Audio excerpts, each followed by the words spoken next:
Tunaheshimu mfalme wa amani. Pokea sifa, pokea utukufu jioni ya leo, maana hakuna Mungu mwingine kama wewe. Uinuliwe Bwana, upewe sifa, hakuna wa kufanana na wewe. Tunakualika, tunakupenda, tunakuheshimu Bwana, tunakutambua kati yetu ya kwamba uko pamoja nasi jioni ya leo. You open up our hearts, oh God, and you open up our spirits that we may receive from you, our our Father, in Jesus mighty name. Tunaomba ya kwamba Bwana utaendelea kututenda mema, kutuelimisha, kutufundisha, kutufungua mawazo, na zaidi ya yote Bwana endelea kutudhibitisha katika neno lako, katika jina la Yesu. Pokea sifa, pokea utukufu, katika jina la Yesu Kristo tumeomba na kushukuru. Amen. Amen. Haleluya, tupigie Bwana makofi katika jina la Yesu Kristo. Kwa majina naitwa Senior Pastor Simon Muguku. Hii ni Solid Rock Church Free Area. Karibuni wote, hata wale ambaye mnatusikiza katika Meadow of Praise TV. Tunasema karibuni katika jina la Yesu kwa ibada hii ya leo katika jina la Yesu. Hata walio kanisani karibuni, maana huu ni wakati muhimu ambapo tumekuja mahali hapa ili tushiriki katika masomo ya uongozi katika jina la Yesu Kristo. Kwa hivyo wacha tuombe ili tuweze kumkaribisha mtumishi wa Mungu anayetuletea neno. Baba, katika jina la Yesu Kristo tunakushukuru jioni hii ya leo. Tunasema ni asante, ubari huu Bwana umekuwa pamoja nasi. Tunasema umetukuka, uinuliwe na hata uhimidiwe milele katika jina la Yesu Kristo. Tuko mikononi mwako, tuwapeana mioyo yetu wazi mbele zako Bwana, ili unene pamoja nasi Bwana. Asante kwa sababu ya mnenaji ambao umemwandaa kwa ajili ya neno ya uongozi jioni hii ya leo.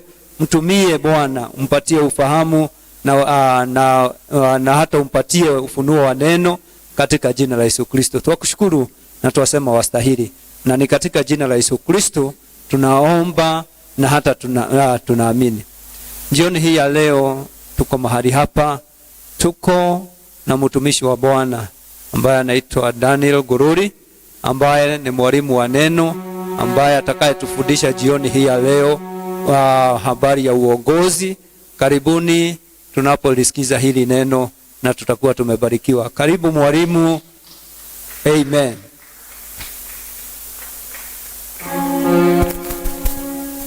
Yes, Bwana asifiwe. We can sit down. Kwanza nimeheshimika sana kwa wote ambao wako hapa kanisani, na pia kwa wale ambao wanatutazama kwa mitandao yetu ya kijamii ya Meadow of Praise. Tumeheshimika sana na Bwana awabariki. Leo tutajifunza kuhusu jambo ambalo linatatanisha sana, si kanisani lakini hata katika jamii, na hili ni mawasiliano. Mawasiliano kwa Kiingereza ni communication, na communication kwanza tunaanza nyumbani, na inatutegemea sana wakati tunajua jinsi ya kuongea na wenzetu na hasa kucommunicate yale mambo ambayo yanatakikana. Kwanza tunataka tuangalie what is communication. What is communication? Communication is the transfer of information from one place to another, or from one person to another person. Methods used in communication varies from words of mouth, written words, media, and the rest. And we are going to see some of them today. So, method most commonly used by people is what we call direct communication, whereby information comes from a person we call a sender to a person we call a receiver. For example, now, I am communicating to you. I am called a sender because I'm sending some information to you, and you are called receivers because you are getting that information from me. For communication to take place, like I've said, there must be myself or somebody who is sending the information and the person who is receiving the information. There must be a means through which the message is sent to the receiver, which we call a channel of communication. Channel kwa Kiswahili sijui tunasema ni sheneli, but in English it is channel of communication. The sender must put the message in a way that the receiver can easily understand what he is communicating. If a person will not understand what the sender is saying or want the receiver to know or understand, then there is no communication. So communication will only be there when the sender puts the message in a way that the receiver can easily understand. Let us look at types of communication. They are grouped into three, and the first one is communication by the word of mouth. This one is the most common methods of communication. And do you recall, those of you who are good enough, is a method that used to be used by our glad fathers, our glad mothers. Boys used to converge in maybe in a fire at a place whereby we used to make fire, and the elders used to communicate through the word of mouth to young men about how they should behave and their roles in the community. For girls, this used to take place in the houses of the mother, and mothers used to tell them how to behave as girls. And this one, I know it is known to you. We are saying that it is the most common and the oldest way of passing information. Unfortunately, there is a word we call gossip. Ukisema, when you say gossip, watu wengi wanaona kama ni matusi. Gossip. Mushene. Okay. Kwa Kikuyu tunaita mushene gossip. Gossip it simply means giving information through the word of mouth. That one is gossip. Now, this type of communication has some disadvantages. And one of them is that the message can be distorted. To distort, the sender, when he gives information and the receiver receives the information, the receiver may take that information to another person, but the actual words that the sender gave out or wanted it to transmit will be distorted. That means that the information will have some other information within it which the sender never intended to reach the receiver. And this is why we are calling it gossip. I remember one day, many years ago, that a lightning struck a school I was teaching when I was a young teacher. And that information, when it reached Nakuru town, the first person got where the stage was. And you know, there are normally so many people waiting for the matatus to travel home, and the others are arriving. And they said, do you know what? Kabatini Primary School was struck by a lightning and everybody is dead. Everybody is, imagine those parents, because it is within the vicinity of Nakuru, where I was teaching, the panic that was with the parents. And they had to literally walk because they thought even boarding a matatu would take long to get to the school than walking. So I saw pictures up to today. I can still remember the panic that was with parents. Some didn't know that they had lifted their dresses up, and there was nobody to tell them, oh mama, your dress is not right.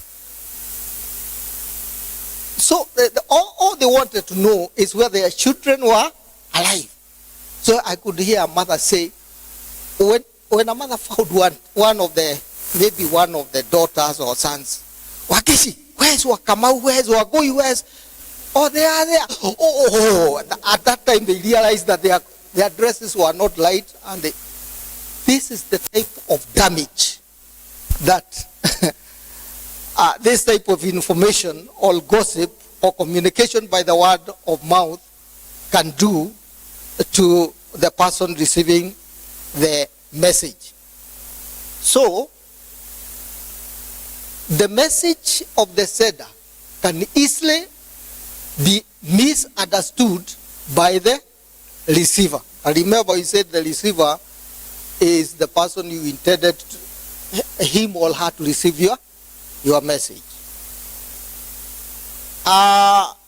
The sender, the in between, because this information may get to a person, and then that information is passed to the other person, they put a lot of new details in the information that you initially gave. B, nobody can be held responsible as far as this message is concerned. The word of mouth, nobody can be held responsible. You know, in written message, if you deny, somebody can produce a note that you gave him, isn't it? If it is a phone, he can produce a message. This is the message you wrote. So I'm not telling lies. I'm just saying what you said. This is the information. So this type of message is also called hearsay. A hearsay. No one is responsible for such messages. And even in a court of law, when you go and say, I heard, they were saying, who are saying, that case will not go far. It will be dropped somewhere on the way. Communication by the word of mouth is only effective to direct announcements. For example, we had a committee meeting here. The senior bishop was giving us some information, and everybody was here, isn't it? That is direct communication. Nobody will say he said this because they were all there. But for example, somebody like maybe my wife was not there, and maybe when we go at home, we share. How was the service? Maybe because she is a preacher, she went to preach somewhere, she will share her sermon, and I also share what our senior pastor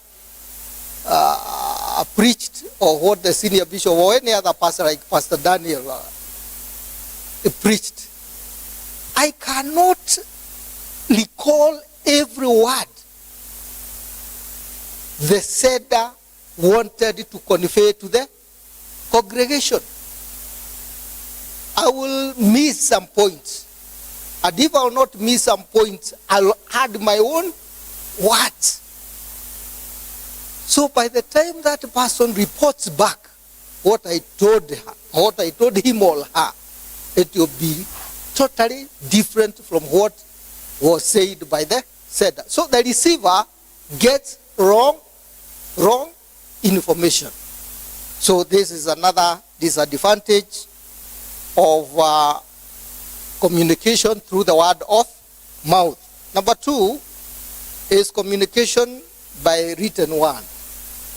Very reliable. Communication by written word. Written words is another type of communication. This includes things like letter writing. Those of you, none of you is my age, unfortunately. But if there was one, maybe the fewer, they will recall that we used to write letters to our parents when we joined high schools or when we visited relatives. There was nothing like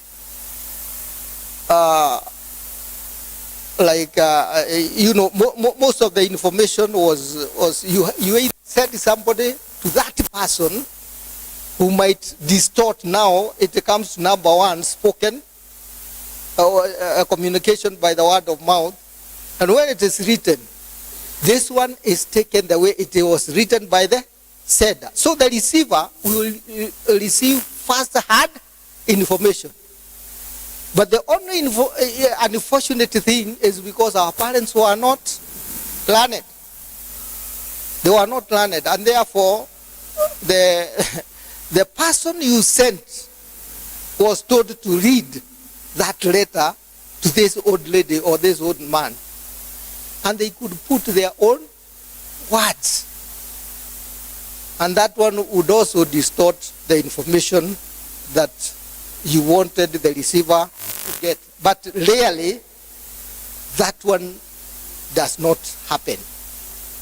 So we also have newspapers, we have circulars, we have things like books and magazines. Right now we have books in our library, church library, around 100 copies that we are supposed to read to be knowledgeable of what is happening as far as church development is concerned. And it is a way of passing information. By reading those books, we will get informed. The sender of the message or the writer of the messages in those books, the receiver will get what the intended purpose the writer had. So it is a very sure way of passing information from the sender to the receiver. That is letters, newspapers, books, and magazines.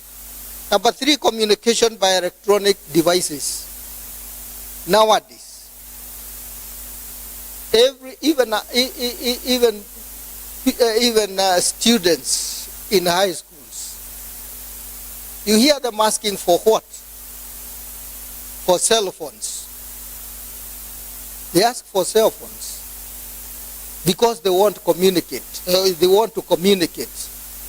It is a very sure way and a very fast way of passing information from the sender to the receiver. When you call somebody who is in Britain or even America using maybe WhatsApp, that person will get the real information that you wanted that person to get. So it is a very effective and sure way of sending information. So we have telephones, cell phones nowadays. We used to have telephones those old days. I remember one day my wife got sick at night and she was about to deliver. And I had to walk a distance where we had a booth. And when I reached there, I think it was already too late. Even the person I called to come and assist her, to give me a vehicle, by the time we got home, the child was already crying. So you see how disadvantaged these things are. If I had a cell phone, I would call the nearest person because I knew that was an emergency. And maybe would have saved her the agony she went through. So we also have reduce. Reduce is a method, it's a new method of a new way of communication and a very effective way. Somebody in Nairobi gives information to the members of public through announcement. Like now we already know that there is El Nino coming, isn't it? And most of us have planted.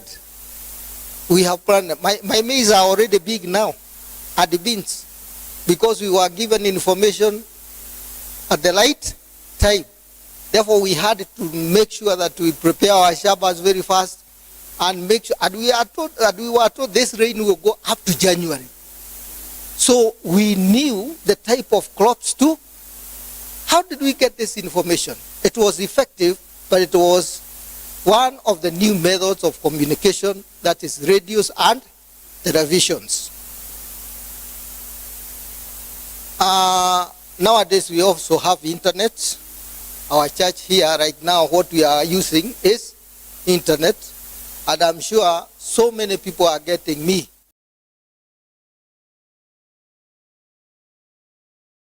Far as Nairobi. So you can imagine how technology has gone up. So we have internet, we also have emails. We, instead of letter writing nowadays, we write messages. And I'm sure nobody here who has a cell phone or a cell phone, we call it a cell phone, or a mobile phone, who do not know how to communicate through SMS. I'm sure most of the information we get at home from this church, once it comes from our senior pastor, he sets or writes a single message to the leader of Wazes, okay? And another one to the leader of ladies, Mama Kanisa. And the other one to the leader of the youth. And within a few seconds, everybody will have gotten the information. A very sure way of communicating. And by so doing, we are able to perform functions that are supposed to be performed at the right time, without wastage of time, through SMS. Then we also have computers. Right now we have somebody who is using a computer here to make sure that what we are doing is live. And it is another new method of communication. Let's look at other methods of communication. There are two main methods of communication, and we are going to the first one by the word of mouth, which messages can be transmitted from one individual to another. And the first one, we call it direct communication. Direct communication is when you talk one-on-one, like the way I'm talking to you here. The message I'm giving you here is direct information. There is no person who is in between you and me, or there is no person between the sender and the receiver of the information. This is why we are calling it direct information. And this is a very sure way of communicating, because nobody will distort your information and everybody will get the message the way the sender wanted the message to be gotten or reached.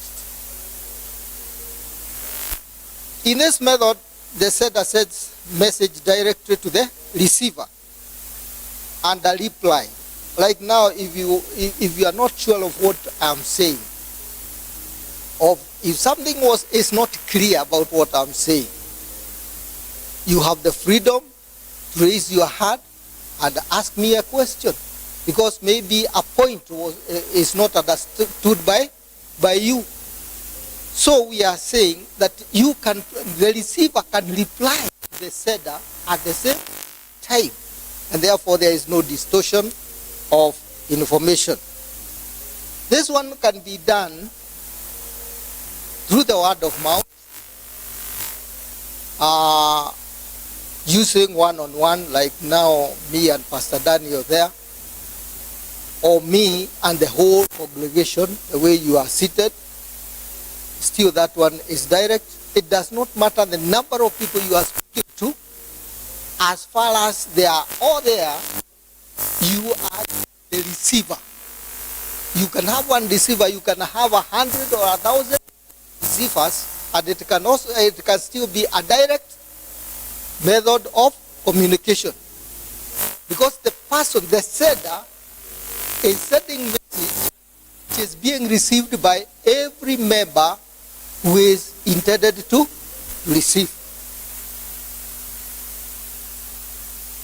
The next one, number 2, we are saying that this method is very effective, very reliable, because the results are immediate. The results are immediate. The next one is indirect method of communication. Indirect method of communication, we also call it relay. Mnajua ile bia kupokezana vijiti. We have the sender. The sender is the one who is starting the race, because this is the person receiving the what, getting the signal from the gunshot, isn't it? He holds the baton and runs and gives the baton to the next person. The next person is the first receiver. You can have as many receivers as possible. That in a relay, we normally have 4 receivers, the normal track relay. But as far as this information is concerned, the communication is concerned, we can have one person who is in between the sender and the receiver. That means this information is not supposed to be received by the receiver directly. It must pass through an intermediate or an agent. We call them an agent. This agent is the one who passes the information. Normally, this happens whereby, maybe in organizations, whereby the sender is the head, is the MD, the big man, the person who calls the shots in a company. And this is not a person to be communicated to by everybody. So this person has a person in the lineage of administration whom they relay information to, trusting that this information will get to the intended receiver. Sometimes we can have 2, 3 agents before the information is gotten to the by the receiver. A relay system of communication with an agent and several receivers. There are some advantages and some disadvantages in this method of communication, because the sender trusts the agent. The agent, if the agent is untrustworthy, he can do a great damage either to the receiver or to the MD himself or to the sender. He can decide to put his own words so that the information that the receiver is getting is not what the sender intended the receiver to receive. So he can cause a great damage. imagine if the agent is your enemy, and maybe it is a letter of promotion. You had applied for promotion, and it has to go through various number of agents before it gets to the employer or to the agent. They can decide to hide the letters in their cupboard. And because there is no way you can talk to the what? To the MD, yours is finished. Yours is finished. This is why as leaders, we are called to be faithful to the work that we are called to do. Not only as faithful, our calling. Everybody who is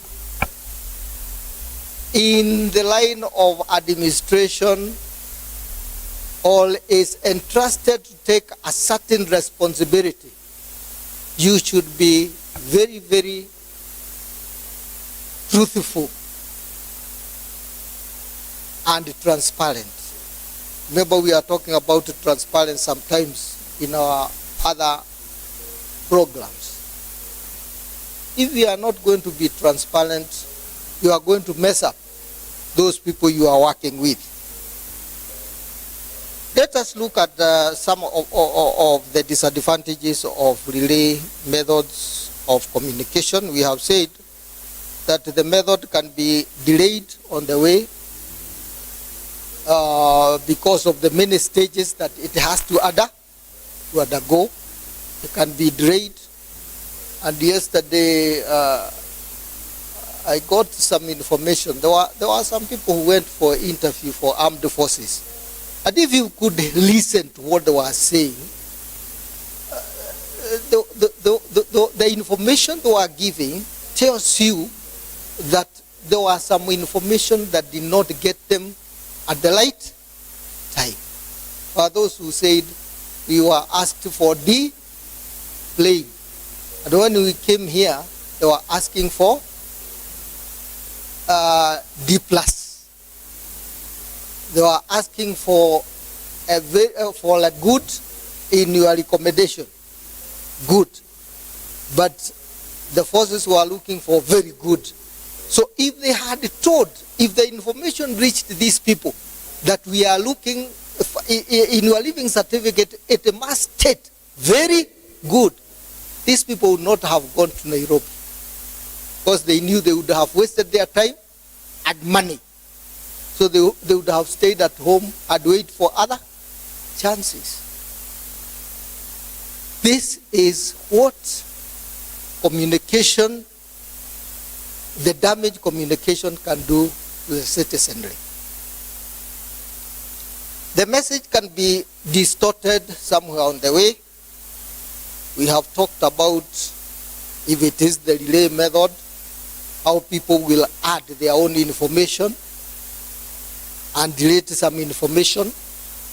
But there is one advantage, because an MD or managing director or the CEO, commanding officer, cannot go through everything that all the workers under him wants him to get. So if you write a very long letter, he doesn't have time for that because of the amount of work he has in an office. So it is the work of the agents now to make sure this information should not reach my boss. Hata nitaonekana sijui kile nafanya. So there are some information that these people will go reducing or removing so that whatever reaches the boss, the boss will know that I have people who are reliable and know what they are doing somewhere on the line. That is an advantage. But make sure that any information coming from the MD or the SEDA cannot be uttered. Not even a full stop. His must be direct and must get to the receiver the way he wanted him to receive. Whether you are the second in command, as long as the one in command wanted this information to reach the person, you cannot utter anything. But from below, you have the right to honor, to utter, because you know who you are dealing with. But the boss is always right. So his information must reach. Hata kama ni wewe unastakiwa. Remember when I was working, you were told if a teacher writes a letter accusing you, can you make sure you sign that letter and direct it to the person who was intended to receive that information? If it is the agent, let the agent receive that letter. Let the agent act or forward that letter according to the weight of the letter that you have written. But you can never in life not deliver the message from a person to the person the letter is intended to go. That is very important. And as workers here, and we have various groups and various ministries in the church. Sometimes there are sensitive information that must reach the office of the senior pastor. If it is on the women's side, let the information get to the chair lady. And if it is coming from a mushirika, the chair lady cannot sit on that letter. After going through it, she will make sure she takes the letter to the person intended to, and maybe from there they can sit down and agree or disagree. But the information must not be kept under the carpet, as they say. Filtering is, however, done from junior officers. This is what I'm saying. Filtering is, however, done from junior officers to seniors to reduce the workload. The reason is to reduce the workload for the senior officers. Senior officers or SEDA's letter is not altered or filtered at all. It is not altered or filtered. Let's get to the next one. The other disadvantage, the message may be trapped. Trapping means refusing to transmit the letter. This does not help the organization or the church in the case of us here. What do you use a trap for? We have traps at home. And these traps, this is a kuchika panya. When ukishika itaendelea. So what they do is, if they feel that, no, this person is not, this letter should not get to so and so, they trap it and hide under the carpet. And I remember I had talked about it, and this is very unfortunate. As a leader, we should be trusted. We should be trusted. Let us look at rules governing effective communication. Rules governing effective communication. The first one is the language. Lugha used must bear the same meaning for both the sender and the receiver. That is very important. Lugha ambayo unatumia, kama wewe ni mwenye kutuma message au mwenye kureceive message, ni lazima iwe ni lugha ambayo inaeleweka na mwenye unataka apate ule ujumbe. That means you cannot use, kama ni mtu unajua hajui Kiingereza, using English you are not communicating. tumia ile lugha the receiver unataka apate. Kama yeye ni wa Kiswahili, tumia Kiswahili. Na kama yeye ni mama wa kutoka huko bara, usitumie Kiswahili za Uguja huko za pwani. Najua tulienda harusi tukasikia lugha ya Kiswahili tukasema na hiyo ni Kiswahili tu. Manake ile lugha tumezoea hapa sasa, mpaka wakasema hawa ni bala kabisa. Akafanya matuzi wengine. Siku moja tukaenda, na unajua mshahara yetu ilikuwa duni kidogo, kulikuwa na walimu wa sekondari, sisi tukaenda wa primary after committee. Hilo walisema walitudunisha sana, lakini ilifaa tudunishwe kwa sababu sisi hakuna kitu ambacho hatukubagain. Wale wana pesa hakuwa na bagain. Kwa hivyo walisema hawa walimu ni gani jameni, hawa wana bagain kila kitu, hakuna kitu wa bagain. Sasa tukajua ni vile kongamano ilikuwa walimu wa sekondari na sisi ni wa shule la msingi. Usitumie lugha ambaye haieleweki na mwenye unataka apokee habari.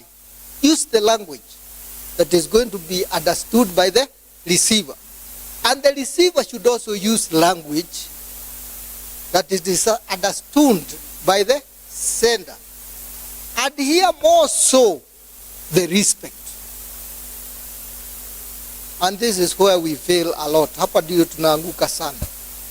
Manake wewe unadhani kila mtu ni kama wewe. Yaani heshima ndio inakosa. Na kama ni kanisa tunajiletea laana. I cannot speak to Pastor Maina the way I speak to my chairman. Yule tumezoeana ni rafiki yangu. Na nikiongea na yeye atanielewa because we are the same. Lakini when it goes to pastor or any other pastor, ni lazima nionyeshe kunyenyekea. That is respect. Waswahili walisema namna gani? Heshima si utumwa. Tupeane heshima jameni. Hata kama sisi tuko the same level, na tupeane heshima. It does a lot. It does a lot. Okay, that is on the language used. Unaweza kuongea na mtu ajue wewe ni mtu wa aina gani by listening at your conversation. Unaongea na mtu, unaona yeye amenyamaza hivi, anakusikiza, alafu anakugrade, huyu ni mtu aina fulani. So we must be careful when we talk to people. Na Biblia inasema tusiwe wengi wa kufanya nini? Wa kutoa maneno. Utaiona usiwe mwingi wa kutoa maneno. And I think that one should be, let me see.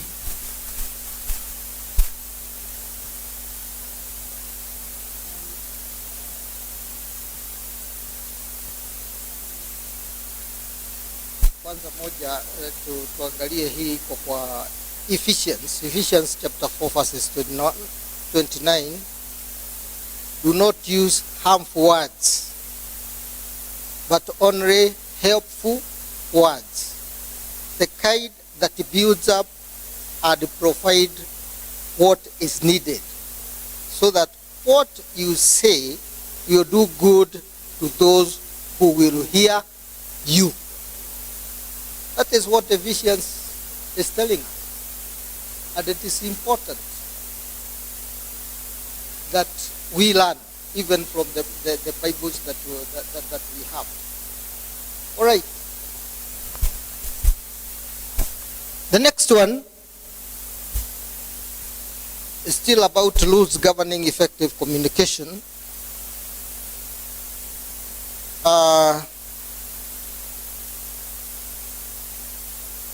Let us also look at James chapter 1 verses 19. Somebody, a microphone, somebody, so that she can read for us.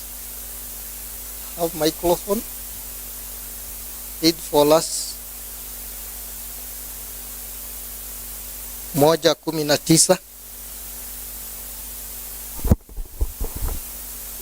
James 1:19 inasema, haya mnayojua ndugu zangu wapenzi, basi kila mtu na awe mwepesi wa kusikia, mbali si mwepesi wa kusema wala kukasirika, kwa maana hasira ya mwanadamu haitendi haki ya Mungu.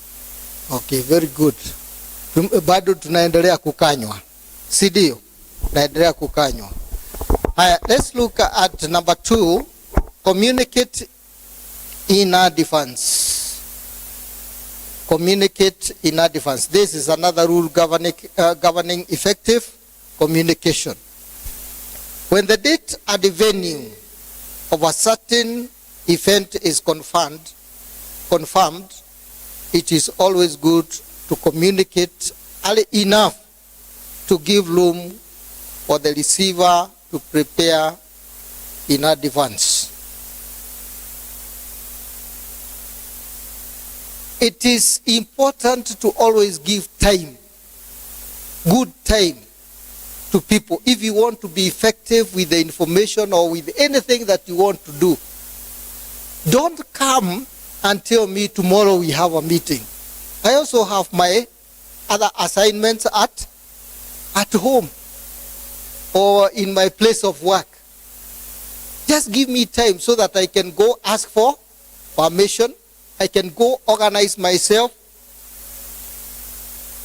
so that I will not also make some other areas to fail. For example, if we have a meeting with our chairman, Baba Jack, we need to tell him a week before the meeting so that he can know who will be where he works. Because if we tell him, by the way, Mzee, our chairman, tomorrow we have a very urgent meeting, make sure not to fail. Na labda unamwambia asubuhi na mkutano ni wa saa 8. How do you expect him to prepare himself? That means you think he is idle. We are not idle. Nobody is idle.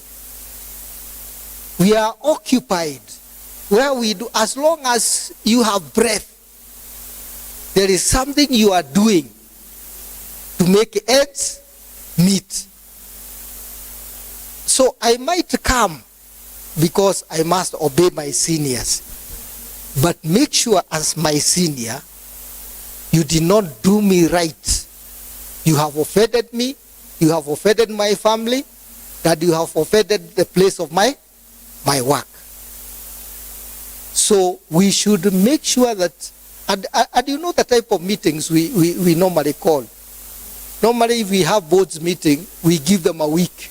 A week is enough for a person to make some arrangement. And failing to come, we will know that you were not, you failed to come with no good intentions. But don't blame people when you give them very short notice for any meeting. Let people be given enough time to organize themselves. We are saying this will ensure efficiency, avoid frustrations, and provide work satisfaction. You are employed to provide work satisfaction. Nasikia huyo mtu kweli ananijali, nishukui kama mtumwa. Najua mtumwa ndiye anaambia wewe washa hiyo kazi, fanya ile, kesho enda pale, because that one is a slave. Lakini somebody who is independent, let us respect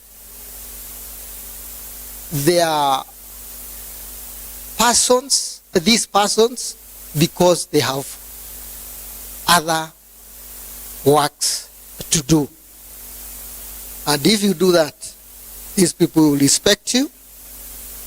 You provide the job satisfaction, and do not feel frustrated, and you be efficiency. You know, we learned about efficiency when we are talking about factors affecting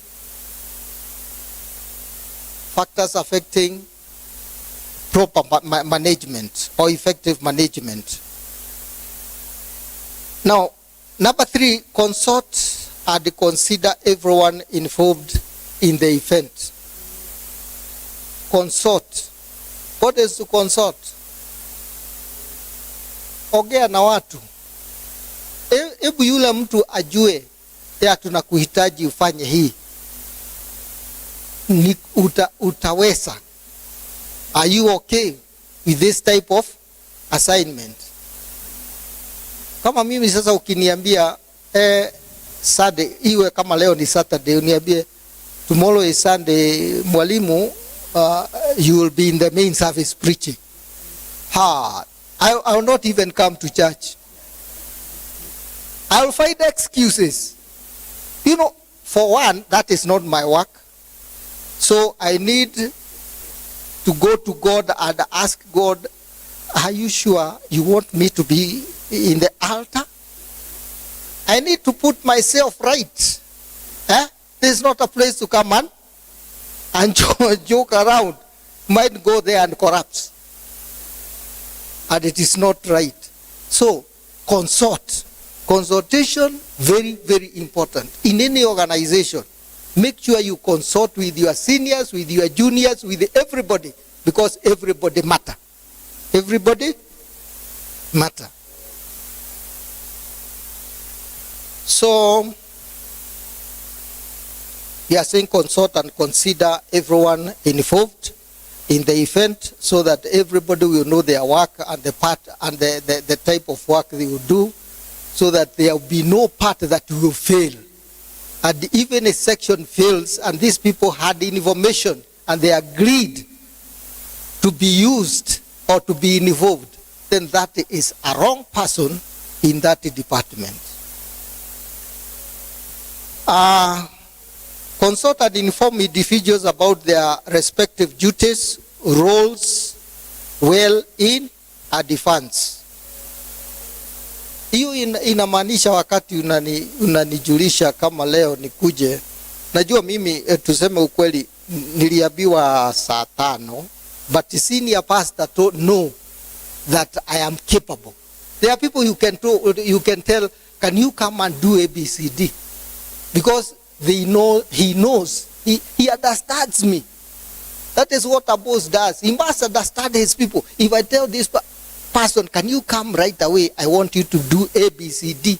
That means he knows his people. Okay? Now, if we want to praise and worship, we know the person to tell, can you come? We have a meeting and we need praise and worship to be here to prepare the altar so that there will be God's presence before he started the meeting. We know the people to call. And that one will not make our meetings to fail.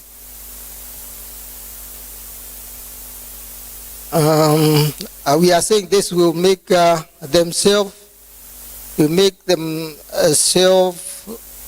their plans which would coincide with the meeting.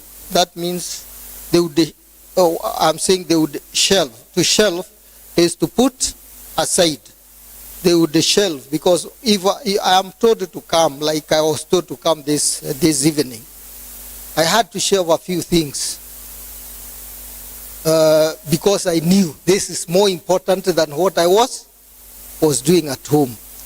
So this one helps the person being requested to do a certain job to shelve their plans which would coincide with the plan that is currently happening. This one you need to put a star. Never assume that the people knows or will understand.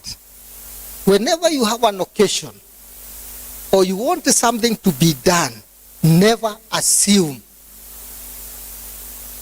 that they will understand,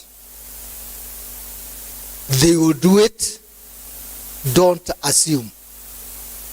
Have a plan B. If this one fails, what will take place next? And this is what people or organization does. They know that if this, they always have plan B. Organization, we have what we call a strategic plan.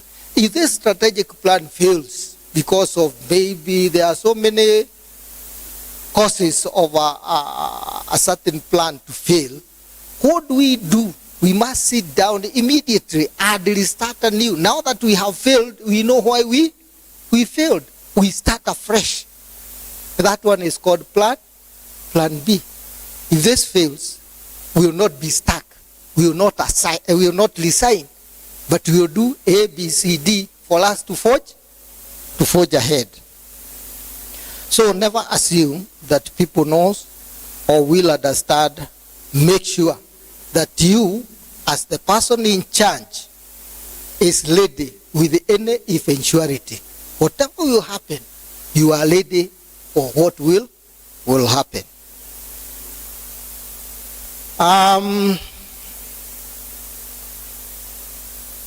Frustrations, never assume that people knows or will understand. This may bring failure and frustrations on your side. Kumbuka hii si kwa yule mwenye anakuangusha, ni kwako. Wewe mwenye umepeana majukumu. So if it fails, you are in charge, so you fail. And when you fail, what comes after failure? Frustrations. It can also cause confusion or disappointment to very many people. I don't want to say a few things there, but sometimes you know what happens when things don't happen how they are supposed to happen. The frustration is so big that the organizer of an event feels let down. He feels let down, or she feels let down, and feels like the world is ending. Avoid that one by making sure, by not assuming that this will happen.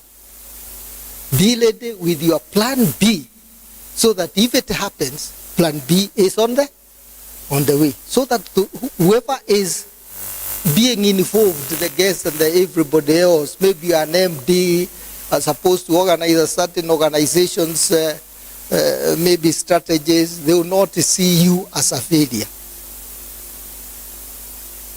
Number 4, do not release any official message prematurely. Do not release any official information prematurely. Hapa tunakosa siri. Na kama si huu ni mkutano wa viongozi, wakati mwingine tunakosa siri. Tunasema hii itafanyika na hii itafanyika, na tunaelewana kama viongozi itakuwa hivi na itakuwa vile. Lakini unakuta wengi wetu ni wapezi wa kunena. Wapezi wa kunena au wa kutoa habari kabla ya wakati wake. That one destroys the organization. Never give premature never release any official message prematurely. And if you are not the person to release that information, for God's sake, don't be tempted to release the information. Najua tunachomeka na mambo. Si nimesikia itafanyika hii, hata kabla ya mkubwa aseme, unakuta about 20-30 people knows, but then you say, oh God, what kind of people are these? Let us restrain. Au tujizuie kabisa giving information or passing information that we are not supposed to pass. And if we are the people to pass the information, make sure that you pass information when the time is right.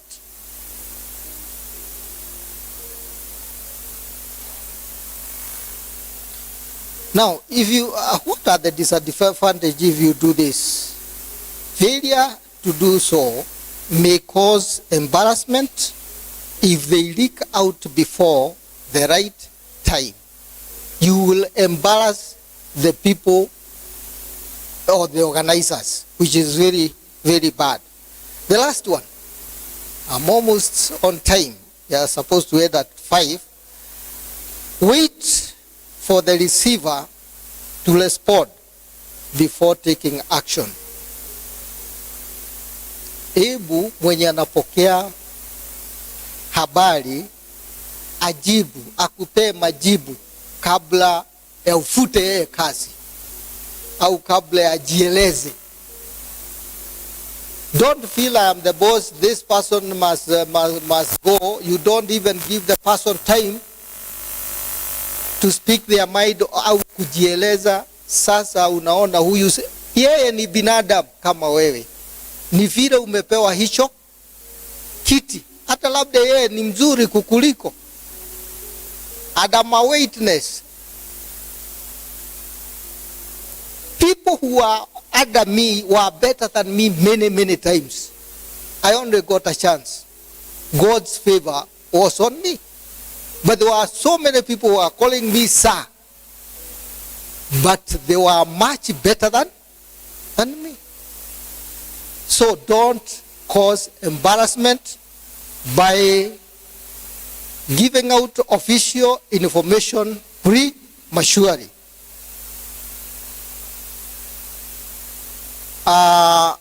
If you are planning sorry, that one is not for you.